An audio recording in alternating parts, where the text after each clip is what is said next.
Hey everyone, welcome to another episode of Tears at the Table. Our first guest for this year is Alina Swanson. So I feel like I'm giving a little bit more of a private introduction this time, but Alina and I actually lived in the same home for a year, and I've known both her and her husband for many years now. She co owns a construction business with her husband. She has lots of degrees, lots of jobs. She's had very similar to me in a ways. And so I'm going to let her continue her introduction and pick what she would like to share. Okay. Well, first of all, thank you, Alicia, for having me. It's such a pleasure to talk with you and be on your podcast featured for the month of January. Originally was born and raised in Romania. We came here to America in September about 35 years ago. And so my mom and my dad, and then my brother lives in Colorado, and then my dad's side of the family, some of them are also in here in America, but most of my mom's side of the family are in Europe. Romania, Italy, and Spain. So I have a lot of family cousins still living in Romania. And so I was 7 years old when I came to America, and I grew up in a Christian church and Baptist, but it wasn't until junior high school of my high school year that I really came to know Jesus as my Lord and Savior. Then the story goes, as I was thinking about it, how God refines you and draws you closer to Him when you're actually living for Him, not just making that initial decision. It wasn't until college, until like God radically like there's a book called it's called like romancing your heart, meaning coming after you and chasing after you for you to fully submit and surrender to Him. And that's what happened to me in college, actually, when I was attending College of Lake County in Grayslake, Illinois. And I was working then at the time, getting my associates and working at a company, Key Lime Cove. And I just remember being radically changed and transformed because I was also part of a missionary group. We did missionary trips to Romania and South Dakota on the Rosebud Reservation, working with the Native American tribe. And people would come up to me and they're like, "You're in love. I can see it with your eyes, in your eyes." And I'm like, "Yes, I'm in love with Jesus. He's radically changed my life." And so that was like how I came to know the Lord as my Jesus as my Lord and Savior. And I got my bachelor's degree at National Louis University in business administration. And when I was in junior high school, my principal always told me to write down your goals. The difference between someone who accomplishes their goals and versus someone who doesn't is simply writing them down and then doing the process when you actually visualize it and see it with your eyes. So I did that, and Dr. Johnson was his name. And one of my goals was to get my master's and also to work at Abbott Laboratories, which I both accomplished. I got my master's from Moody Seminary Graduate School for Missions, Intercultural Studies. And then I also worked at Abbott Laboratories for 8 years, which was my experience in the business world professionally.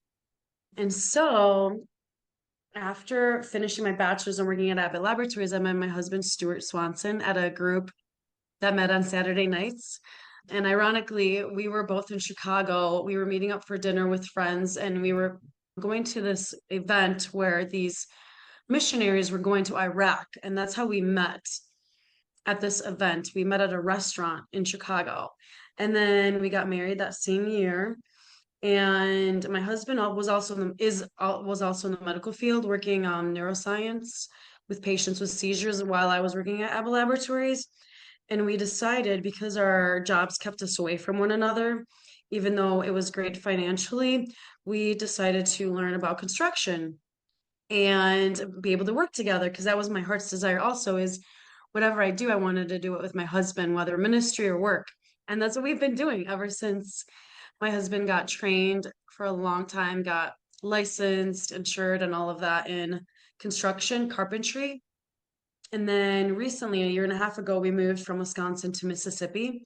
My husband is also in the military, Army Reserves, and navigating that also, since my family in Romania, also, if you're a male in Romania, you have to serve in the military for 2 years when you turn the age of 16. And my brother's also in the Air Force, so I have kind of that background, family history of military. And being out here in Wisconsin, from Wisconsin to Mississippi, has changed. One of the biggest changes I can say is the pace of life. The country life is so much more slower and more concentrated on relationships, which is really cool because knowing me, I'm a high achiever. I like to go and do and accomplish. And that has helped me to slow down personally in my time with my family and my children. So I kind of want to backpedal a little bit here because one of the first Yeah. things you said, you talked about, I think of the scripture, write the vision and make it plain, when you were talking about being encouraged to write out your goals. Just knowing you and knowing your story, share with people about the goals you wrote out before you got married and then you met Yes. Okay. Stuart. Absolutely. This is awesome. I think I still have this piece of paper. In junior high school in seventh grade, I was part of a team called Trailblazers. They divided the seventh and the eighth grade, and I was the lead student. And what I wrote down was I wrote my name, Victoria Alina Turku, which was my maiden name. And then underneath, I wrote down, I want to make a difference in people's lives with my smile. So basically, like living my life with joy in Jesus. And that I have been able to accomplish because Jesus has given me joy. And another thing is writing it down is I also wrote down work at Abbott Laboratories, work as a missionary. My heart has always been missions. Like when I became saved, God gave me a heart for children. I love children because children don't have a voice. And he broke my heart for that. And I have always worked with children in volunteering and mentoring and Awanas and youth groups and even in mentoring in mathematics, like in college students. I love absolutely that. So writing all those down. And when I wrote those down, I saw them visually. And when I put them up, I've been able to accomplish it. And even nowadays, like my youth pastor in college, he gave us, the students, the single young adults, a list at the beginning of January where you write down 10 goals for each category: spiritually, mentally, relationally, financially, education. And then from those, you narrow it down after you pray about it and fast. You narrow it down to one from each category. So that way you have 5 goals for the year. And so that's another thing that I have done with the help of our pastor, which is really cool.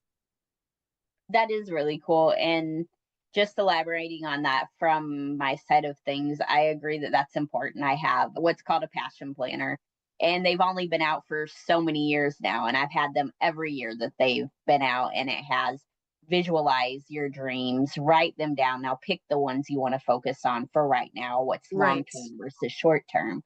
And I think if you think of Tirza and why we were created and the history of women not knowing that they have their own goals, identity, and purpose outside of specific roles.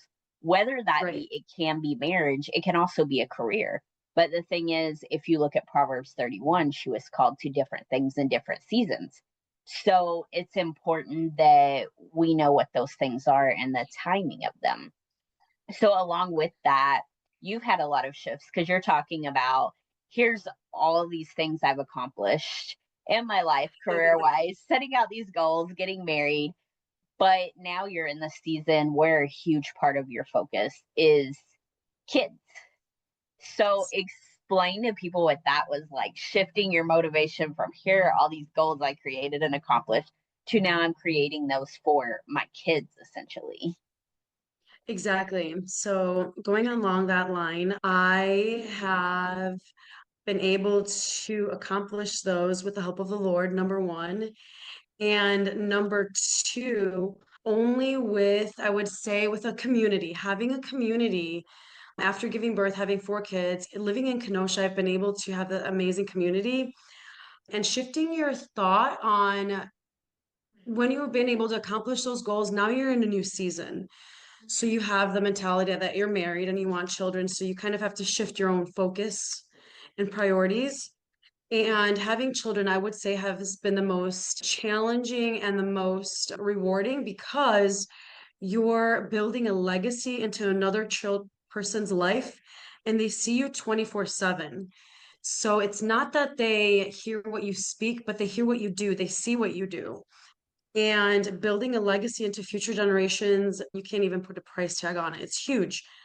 And I really appreciate my own growth as a mom now from that transition from the professional to being a mom, and has grown me to be more patient in my own character, to have qualities of trust, to have qualities of just long suffering and waiting on your children to develop and grow and learn everything that they learn, and that I would have never known that in a professional point of view.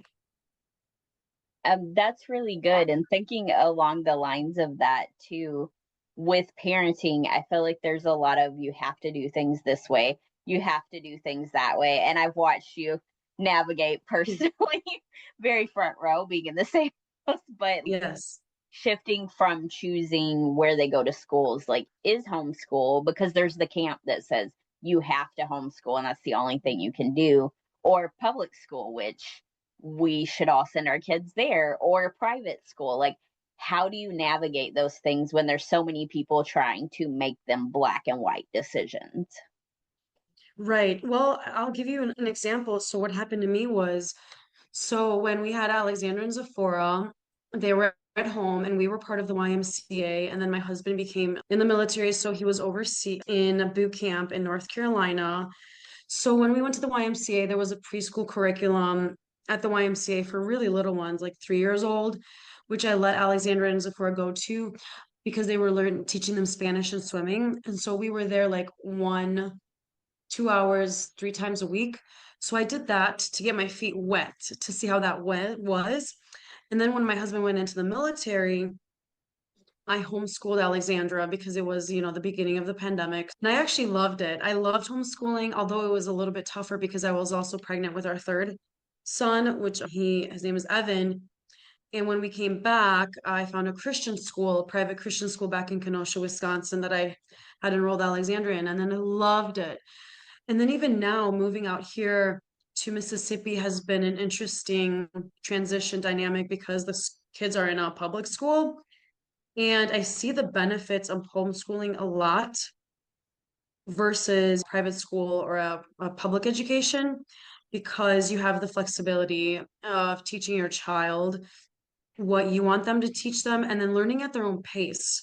I currently am reading this amazing book called The Self-Driven Child: The Science and Sense of Giving Your Child More Control Over Their Lives. And it's really understanding, one of the prayers that I've prayed for my children is this, that Lord, show me what their gifts are so I can start them young, so I can develop that young as an early child so that they don't have to figure it out when they're 18 years old or what they have to do when they're out of college. So that way I can teach them and they can be ready for the real world. I really like that. I like really you walking through how it was an individual decision for your family and where you were Yeah. at and what you were going through and what each child needs, which I think that's important to understand. Shifting gears a little bit on you, Yeah. you've talked a lot about being Romanian too and coming from Romania.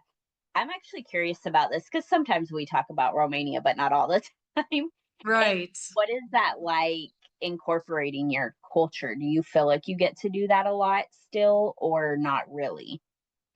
That's a good question. I would say not as much. It was more when I was living at home with my parents because we were part of the Romanian church, which we would go to every Sunday. And then on something special, for example, like on Christmas, we do caroling. Like they do Christmas Eve and Christmas night caroling for 7 to 10 hours. And when I married Stuart, he actually got to be part of it. I invited him to the Romanian church and we got to go caroling with him, in which we took a caravan of maybe 10, 5 to 10 cars and vans. And we went from 9 p.m. to 6 a.m. in the morning, and we would carol at each house, and there would be like snacks and food at each house. So I was able to incorporate that with my children. I do speak very fluently with my parents Romanian, and then with the kids, I do try, and they've picked up on a lot of words. My husband does not speak Romanian. He has German descent, but he does not speak German. I love cooking. One of the things about moving from the professional world as a mom is learning to cook so many new things, and I've been doing that so much lately. And teaching my children Romanian breakfasts. So that's I'm being able to incorporate it that way in a little bit. But the actual culture, like the music, is very folk country. It's very different. Another way that I say I have incorporated it is living on our little farm. So we have 7 acres, and both of my parents grew up on farms in Romania in little villages. And we have animals. We have like a donkey, 3 cows, 5 emus, a lot of chickens. And it's been great. The kids and bunnies, of course. Can't forget the bunnies. So we've been able to incorporate the farm life and teaching them responsibility and where food really comes from. So I can say in that respect, yes. So, off of that, just what's your favorite Romanian breakfast dish? Okay, yeah. So that is really good. It's Romanian crepes. It's kind of like a French crepe, and it's so simple to make. I've even taught my kids how to make it. That sounds really good. And I do remember you showing me some of the food and recipes when we went grocery shopping Yes. one day that you did incorporate that. Speaking of incorporation on a different note, something that you do well that I think there's always a struggle and a balance with is incorporating other women into your family, into your life as you Yeah. blend into marriage, which is something that people tend to struggle with and not necessarily know how to navigate because many times you're taught, oh, you get married, you lose all these Yeah. things, you lose friends, you lose, and we're not taught what you gain all the time. You always have a network, both you and Stuart do, of men and women coming in and out of your house that you're discipling and mentoring. How do Yeah. you two manage to be so intentional with that? I think because number one, it was shown to me as an example for my parents. And in their culture, they always had like small villages and they had people over all the time. And the community really knew one another. So because I had that with my parents, they always had people over. It was ingrained in me. And I love people. I have a passion for community and relationships and one-on-one and mentoring. And so I always like was seeking that out. Even in here in Mississippi, we moved out here, we knew nobody. And I kid you not, like we would look for churches, we would try, send our business cards to everybody, businesses. Like I am not a person that is shy, so I will just talk to anybody and just try to connect, find relationships, see where God is leading you and being purposeful because the eternal perspective is how God puts you, you seek his first kingdom above all else, and then all these things will be added unto you. God is about relationships. And when you have that relationship with him, you want to include others along your journey. And I think that is how we've been able to incorporate that. I like that. And I hear throughout our whole conversation you just talking about understanding God's love and the relational side of Him. A lot of Yeah, times we get focused on religious acts or having to do yeah, something being required. But what you continue to talk about is understanding that God loves you, that He wants a relationship with you. And when you treat others like that as well, you see fruit in that. Not every single time, but quite a bit of the time you right. see God's love show up. Which, one final question before our final question and we finish up, is like something I've observed over the years with you and Stuart, for example, is you have a very solid relationship. And that I remember being somewhere with you one day and you were just like, oh, yeah, my husband's on a motorcycle in like North Dakota or somewhere. And the man looked at Yes. you and was like, you let your husband do that? And you're like, sure, he thought it would be fun. And he's like, my wife wouldn't do that. And it's like you and Stuart do a very good job of holding each other closely, but also loosely. Yeah. So how has that become such a big part of your marriage? And has that always been there or you developed it? That's a good question, Alicia. I would say number one, it's probably because of our personalities. We love to travel. We love to try new things. We love to meet new people. And so at the beginning, I would definitely say we were learning more about one another because when we met, we didn't know each other. And so we did everything together that we could, of course. And then we were developing that in us because it's good to have a foundation in your relationship, but to establish that first. And then from there, grow, continually growing and challenging one another in our goals and aspirations and dreams and visions as individuals and as well as a couple. And I would definitely say that having kids is definitely more of a challenge doing that now because we have to they also are in the picture and we have to think about them and their well-being and them and everything else that they go through. But even in that, we love to travel, so we're always like taking them places. Like in the past few months, we've gone to a few different places already. We were gonna go to the ocean at the end of December, but my husband had a accident, so we had to not cancel that vacation. But that was okay. But yeah, we definitely established that after our marriage, and then we're growing back into that, I would say, because having children brings a dynamic too. And that's funny that you remember that memory, Alicia, because you're not the first person that said that. Someone else had mentioned that a few times to me and my husband, like, why would you let your husband go or your wife? But it's good to have those times away from one another because it brings you a new perspective and it brings you out of your day to day so you can be refreshed and have a new vision and a sense of where you're going. I think it's a good thing. As you say that, it also is such a great example of free will too, of saying, I don't Yes. control the other person, and that's important Yes. to them. So they always know they have space to be who God's called them to be. And Amen. I like what you said, though. It's about establishing foundation. And then once those roots are grown and they're solid, then there's more freedom to go and do what you want. It reminds me of one of my favorite songs is called The Bones. It's by country singer Mara Morris. And it's when the bones are good, the rest don't matter. Because no matter Yeah. what comes, it can't be shaken because of the foundation.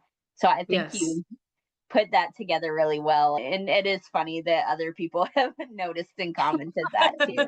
And as someone who texts you regularly, I can attest to, oh, I'm in Branson, Missouri. Oh no, I'm actually in Tennessee right now. Oh no, I'm here now. So that's, Yep. but I do the same thing to you. So my final question for you, which ties into all of this, is like you're talking about foundation and feeling like you and Stuart are back in more of a foundational season. What would you say to a young woman who is navigating transitioning into a new season? Because you've done it so many times and Right. you've learned to navigate that well. What would you say to someone who's earlier in the journey of learning transitions? Yeah, I would say take your time. Don't be hard on yourself. And then when you're in a new season, reflect on what you've learned in the past. And truly, it is about patience and giving yourself grace and humility and just surrounding yourself with a support group wherever you are because transitions definitely are hard. And it's like beginning new again somewhere else, whether it's work, whether it's a relationship, whether it's location. You have to be able to navigate it with good momentum, like definitely having a community, being supported, and just realize you're learning new things. So, like I said, give yourself a lot of grace because it's like a little baby. You're not going to beat them over the head because they're learning how to walk. You're learning a new idea or a new, even neural pathway in your brain that takes time to connect. So, I would definitely say give yourself a lot of patience in the transition. I like that, especially to give yourself patience. And the reality is, we're all going to face transitions continually over and over again. So it's very Yeah. important to learn that young because there's always going to be something new. Doesn't Yes. matter how long you live, you will just keep going through something new. Right. And sometimes there's like transitions that happen that are outside of your Yeah. control. Like for a major example, the whole world was affected by it, the pandemic. Like another major example, hurricanes. Like there's some things that are outside of your control that you're just gonna learn resilience, learn to navigate it. Like I'll give you an example. It's so cool. At my class at Moody, when I was taking my graduate studies for intercultural studies, my professor, he was in Albania, and he always said that take what you learn, and in that culture, when you have that culture, that you learn the transition, and everyone's different. So you're learning different communications, different styles of patience, and everyone does things differently. Even your faith, like, can be challenged. Some people will do something different than you do, and that's their walk. And that's fine because we're all uniquely made with a unique blueprint. I like that. And that's very true about you don't know what transitions will happen that it can change a whole country. If you look at Right. Iran right now, we're not going to go into that topic, but you No. just see like a whole entire culture shifting Yeah. because of an incident. Right. It's crazy. It is crazy to think about. And I want to make sure to end saying, though, that transition gives you the opportunity to rely more on God and to Amen. recognize He's ultimately in control and He's the author and finisher of everything. So build your foundation on Him first and Yes. then navigate transitions well out of that. And I appreciate you sharing your advice. I agree with all of that. And I appreciate your time today. It was really fun to have you. Absolutely. So Thank thank you, you for Alicia, for coming. having us. Have a great day. You too. Bye.